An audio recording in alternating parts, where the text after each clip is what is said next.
Again welcome back to my physics class. Watch the video till end. सबसे पहले हम बात करते हैं बच्चा vector addition by geometrical method. हम वेक्टरों को चार तरीके से जोड़ते हैं, 4 टाइप्स। पहला रहेगा when vectors are in same direction. यदि हमारे वेक्टर्स एक ही डायरेक्शन में हो तो इसके लिए क्या लेते हैं हम। लेट अस सपोज हमने एक वेक्टर ले लिया, ये हमने कोई दूसरा वेक्टर ले लिया। अब इन दोनों को हमें ऐड करना है, तो इनका जो रिजल्टेंट बनेगा बच्चा, रिजल्टेंट क्या बनेगा, दोनों का सम आ जाएगा। यानी कि resultant is equal to A vector plus B vector. ये सब केवल क्या है, जब हमारा सेम डायरेक्शन में लाई करते हैं, मैग्नीट्यूड इसका ऐड हो जाएगा, डायरेक्शन सेम इसकी है। यदि 10 सेंटीमीटर होता है 10 सेंटीमीटर, तो ये कितना हो जाता बच्चा, 20 सेंटीमीटर हो जाता। सेकंड पर हम बात करते हैं when vectors are in opposite direction. कैसे हो वो, अपोजिट डायरेक्शन में हो। अपोजिट डायरेक्शन के लिए क्या करेंगे बच्चा, लेट अस सपोज ये हमारा क्या हो गया, ए वेक्टर हो गया और इधर हमारा क्या है, ये कोई बी वेक्टर है। अब हम इन दोनों को ऐड करेंगे। ऐड करने के बाद जो हमारा रिजल्टेंट रहेगा वो क्या रहेगा, A vector minus B vector. अच्छा, अब डिपेंड करता है, यदि हमारा A vector greater than B है, यदि हमारा vector A greater than vector B है, तो हमारी जो डायरेक्शन आएगी रिजल्टेंट की, वो क्या आएगी, ए की डायरेक्शन में आएगी और रिजल्टेंट कैसा रहेगा, एक तरह से पॉजिटिव रहेगा। यदि बच्चा हमारा बी वेक्टर ग्रेटर देन क्या हो, ए वेक्टर हो, तो हमारी जो डायरेक्शन आएगी वो किसकी डायरेक्शन में आएगी, बी की डायरेक्शन में आएगी और हमारा रिजल्टेंट कैसा आ जाएगा, नेगेटिव आएगा। कैसा आएगा, नेगेटिव आएगा। तो ये चीजें आपको ध्यान रखनी है डिफरेंट डिफरेंट डायरेक्शन में। लेट अस सपोज ये हमारा 20 सेंटीमीटर है, ये हमारा कितना 10 सेंटीमीटर, तो जो रिजल्टेंट आएगा हमारा वो कितना आएगा, 20 minus 10 equal to 10 centimetre, that is the positive. ये कैसा रहेगा, हमारा पॉजिटिव रहेगा। तो इस तरीके से हम वेक्टरों को सेम डायरेक्शन और अपोजिट डायरेक्शन में ऐड करते हैं। अब उसके बाद बात करते हैं थर्ड की, when vector makes an angle with each other. यदि वो एक दूसरे के साथ कुछ क्या बना रहे हो बच्चा, एंगल बना रहे हो। इस तरह से ये कोई हमने ए वेक्टर ले लिया, अब कोई बी वेक्टर इसके साथ क्या बनाएगा, कुछ एंगल बना रहा हो। क्या बना रहा हो, कुछ एंगल बना रहा हो। तो इस तरह के जो वेक्टर एडिशन होते हैं वो अलग तरह के होते हैं। अब इनमें हमारे 2 टाइप्स आते हैं। कौन से आते हैं 2 टाइप्स बच्चा, एक तो रहेगा हमारा triangle law of vector addition. कौन सा रहेगा, triangle law of vector addition. और एक रहेगा हमारा पैरेललोग्राम। कौन सा रहेगा, parallelogram law of vector addition. इस तरह से इस टाइप में हमारे 2 तरह के आएंगे। नेक्स्ट वीडियो हम यही कराएंगे आगे। और हमारे एक 4th रहता है बच्चा, व्हेन क्या हो, व्हेन नंबर ऑफ वेक्टर्स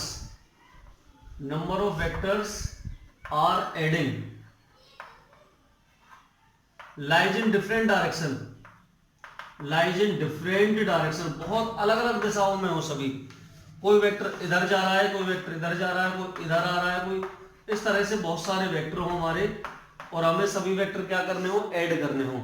तो इस टाइप के लिए हमारा कौन सा चलता है बच्चा, पॉलीगन। कौन सा चलता है, polygon law of vector addition. ये पॉलीगन लॉ में आता है। इस तरह से ए वेक्टर ले लिया हमने, बी वेक्टर ऐसे जुड़ गया, इसकी टेल से इसका हेड, नेक्स्ट हमारा सी ऐसे जुड़ गया, नेक्स्ट हमारा डी ऐसे जुड़ गया, ये ए बी सी डी।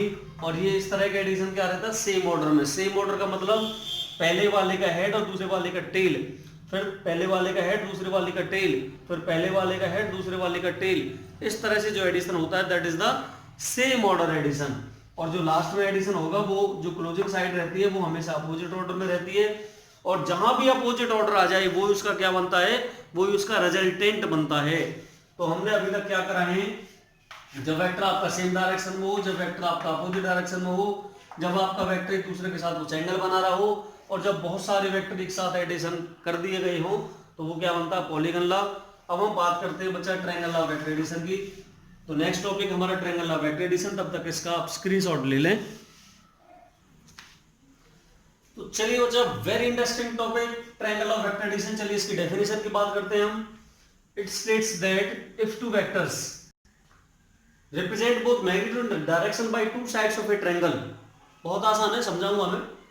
यदि कोई भी दो वेक्टर जो दोनों मैग्नीट्यूड और डायरेक्शन दोनों चीजों को रिप्रेजेंट करते हैं किसके रूप में, by two sides of A triangle, किसी त्रिभुज की दो भुजाओं के रूप में, इन सेम ऑर्डर। अब सेम ऑर्डर है, यहाँ सेम ऑर्डर का मतलब क्या है कि पहले का हेड दूसरे के टेल से अटैच हो, तो ये सेम ऑर्डर कहलाता है।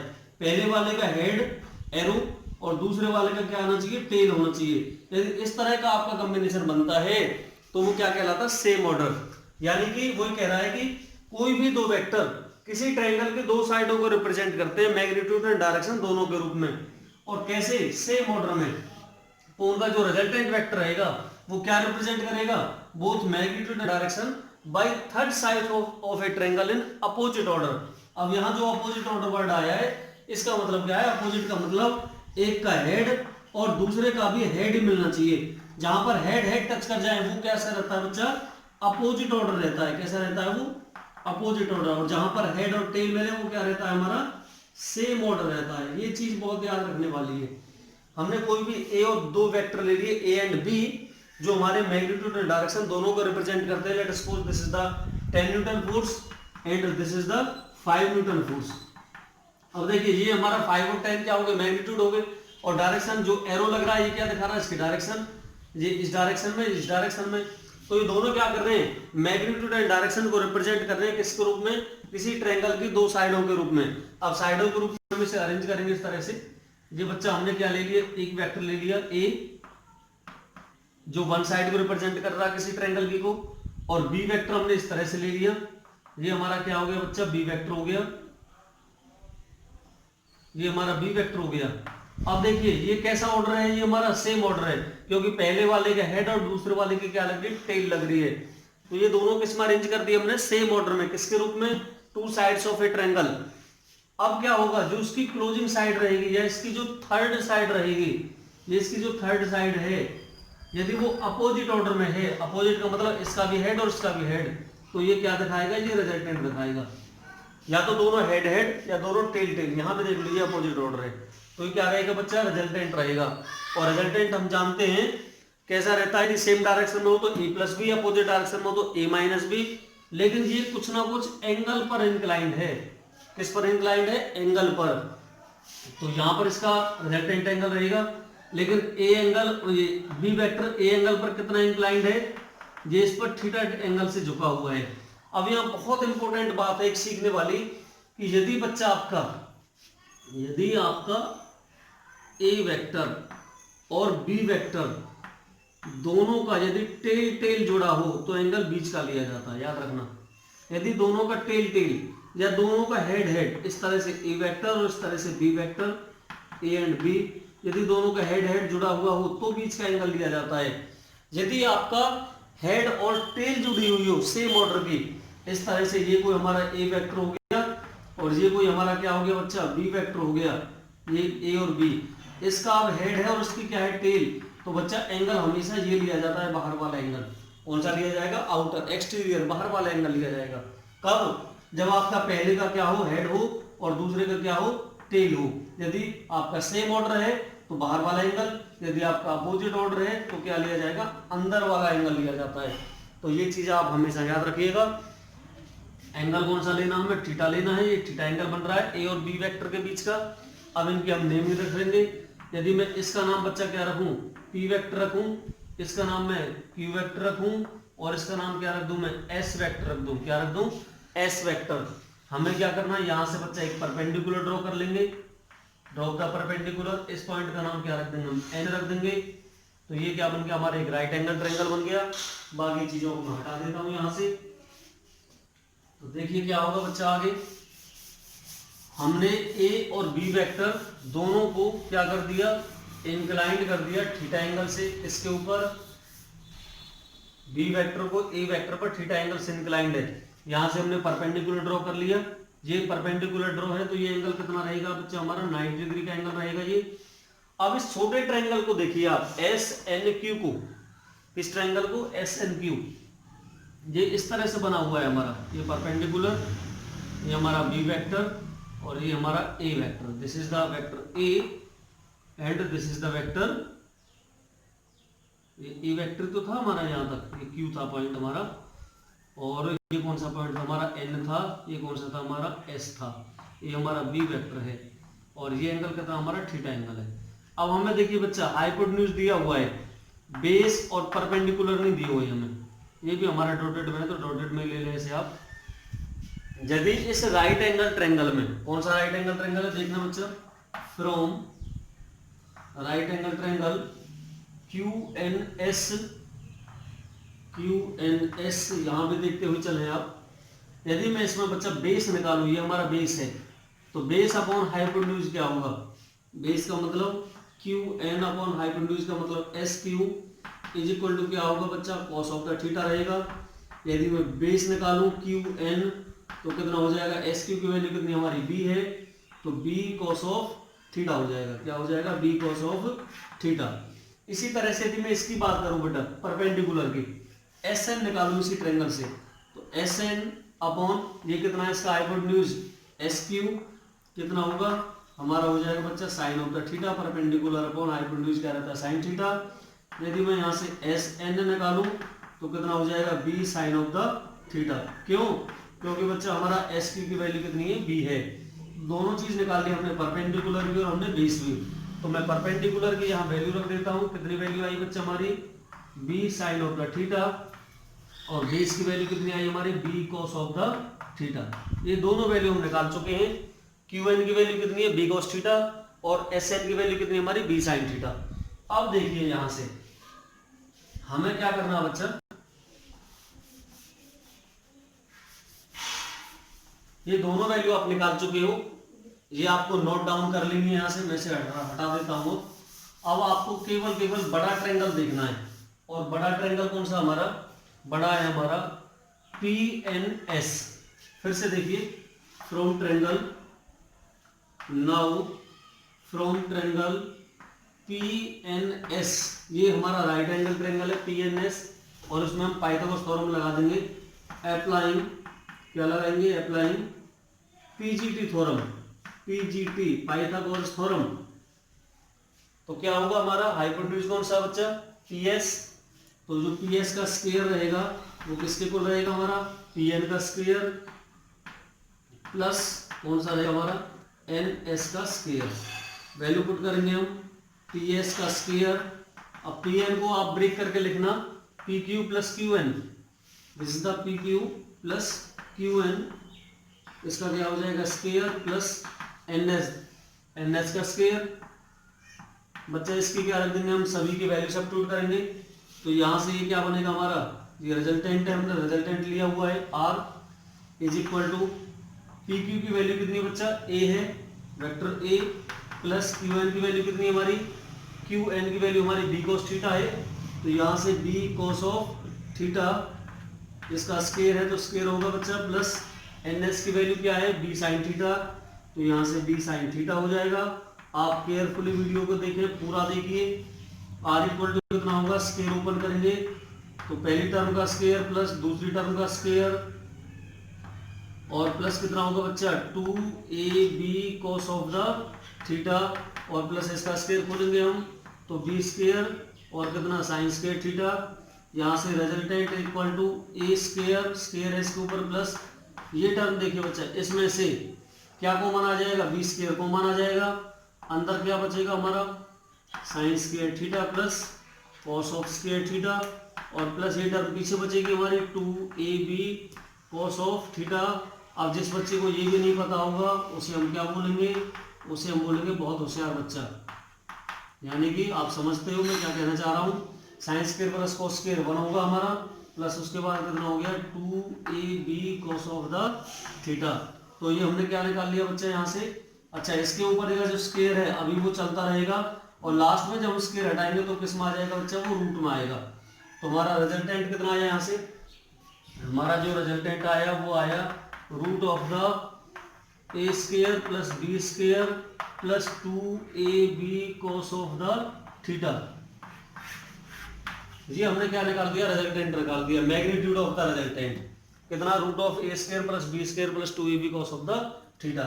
यहाँ से स्क्वायर एज इट इज था, जैसे हमने स्क्वायर हटाया सारी टर्म किस में आ गई, रूट में आ गई।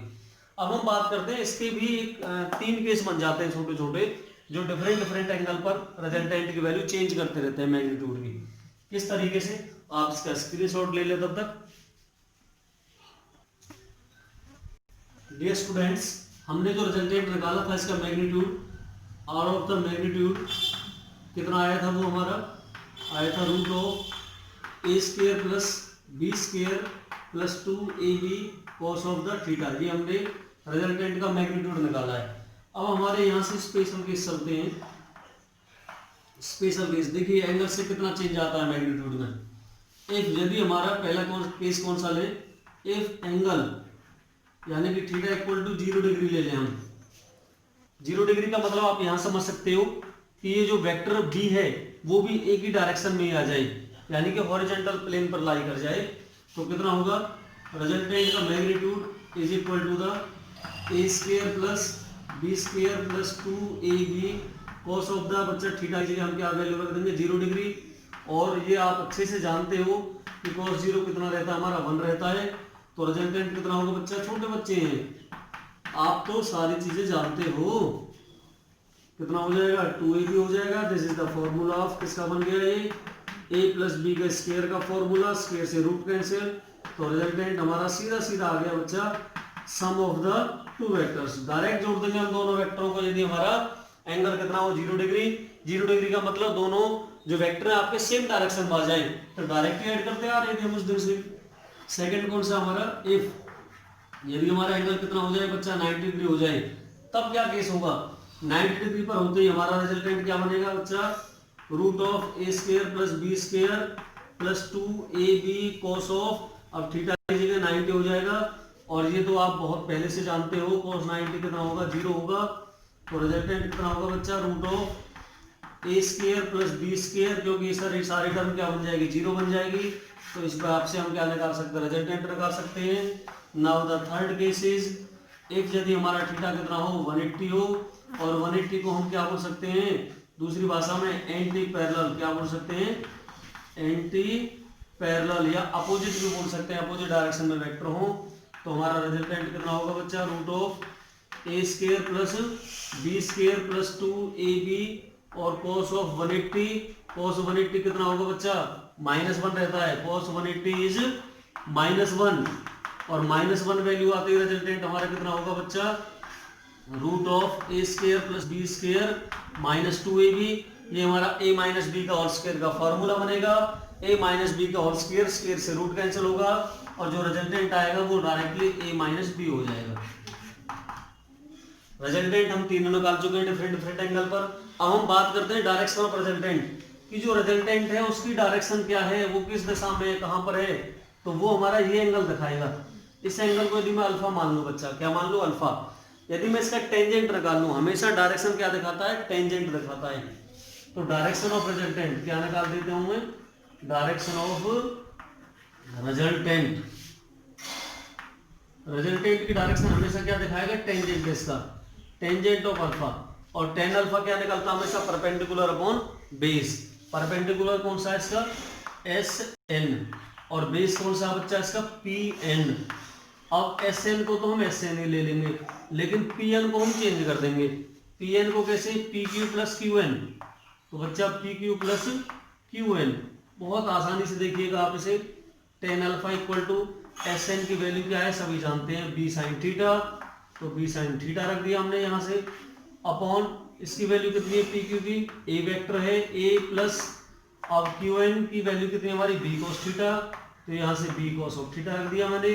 अब मैंने टेन अल्फा निकाल लिया, तो डायरेक्शन यदि मैं केवल अल्फा निकालूं तो टेन इनवर्स में पहुंचेगा, tan inverse of B sine theta upon A plus B cos theta.